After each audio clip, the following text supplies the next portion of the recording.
Well, like you must have a business card. Well, yes, I do. Thank you. You do? At 13, you have your own business card. Okay, that's a nice start. I'll get in touch with you later. Sure. What do you do? Well, mainly, I like to call myself a software and cognitive developer because I love developing with cognitive computing and artificial intelligence. I'm an algorithmist. I love working with, designing, and implementing algorithms. I'm a keynote and TEDx speaker. I'm an author. I've written a book, and I'm working on another one about IBM Watson. And, of course, I'm also an IBM champion for cloud and honorary IBM cloud advisor. Where did Hang I on go a second. wrong? Someone just get me flannel countdown. Do you go to school? Well, I'm currently homeschooled in grade 8, going to grade 9 now. Wow. Okay, so you're bright. Artificial intelligence, it's taking over the world. Is that fair to say?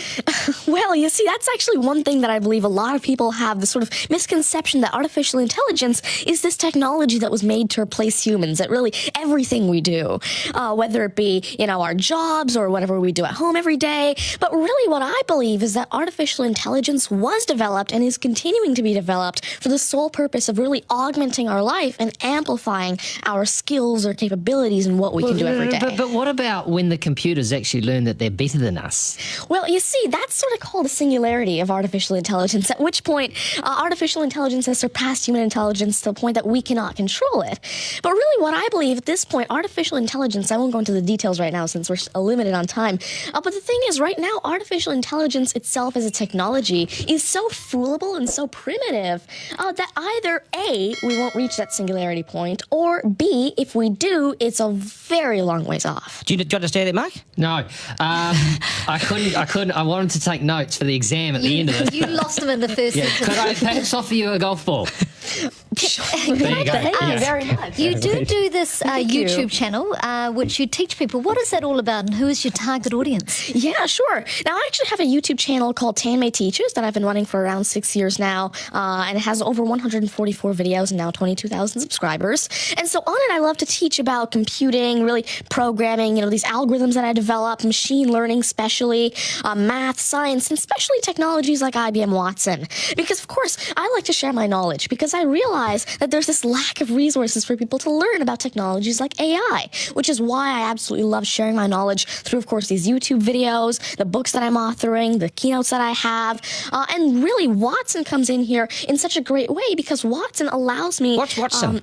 Sure. Mark thinks he's a golfer, but what is Watson? Now, IBM Watson is essentially a cognitive system that allows developers to incorporate cognitive and machine learning into their applications without having to code in the actual intelligence. And what this means is that, of course, right now, really one of the main reasons developers aren't incorporating more machine learning into their apps is because it's so hard to do. It's really difficult to incorporate intelligence because... Has the I'm going to just take this somewhere else, this interview. Has the Homeschooling Association of the World got hold of you as their front person? Well, there is actually a Homeschooling Legal Defense Association, I believe, HSLDA in Canada, and I actually had a keynote for them last year in Niagara Falls. You're the poster boy for homeschooling, aren't you? Well, I did have a keynote for them, and I talked a lot about the advantages of homeschooling and why it's great for kids who want to go into different and really targeted subjects. Okay, I want to get right down to business now.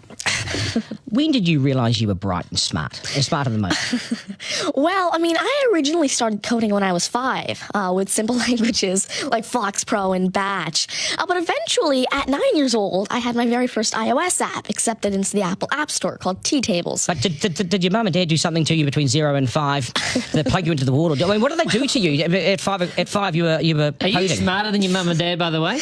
Already? Well, I have. My dad used to work as a computer programmer, but he used to work with simple regular programming languages like Fox Pro, Batch, a little bit of C, etc. But you see, now I'm really interested in artificial intelligence and how it can actually be implemented on all these different platforms. You'd be a nightmare to teach. You'd be an absolute nightmare to teach, wouldn't you? Because you'll be smarter than the lecturers, and you would I never ever want to get in an argument with you, ever. But I would like to see you on a quiz show because I think you would nail that. Well, you see, there is one thing that I've been working on, and it's essentially an app called Ask Tanmy, an NLQA system, And so essentially it's a system that can take your natural language questions and answer them for you using Watson and artificial intelligence. And actually, the original reason why I made Ask Tanmy, there's an Indian version of the Who Wants to Be a Millionaire show called KBC, which I originally wanted Ask Tanmy to play. So that actually ties in quite a bit with what I wanted to do. It's nice to see you. Do you get because you're homeschooled, you wouldn't go to school dances and things like that, would you? School socials and things? Do you get well, I actually used to be regularly schooled until grade 6. Right. Then I became homeschooled, and so of course I still do have my This is friends still from a school. victory for public schools. Take that golf ball and bring it back to me when you've actually worked out a way in which it'll always go straight. Because I think you could do it. Technically, using a genetic algorithm or something. I knew there'd be an answer. Hey, it's brilliant to meet you. You're a complete inspiration. Thank you. And I hope my son was watching, a 7-year-old son. Message to Buster Gunn, you got work to do, mate.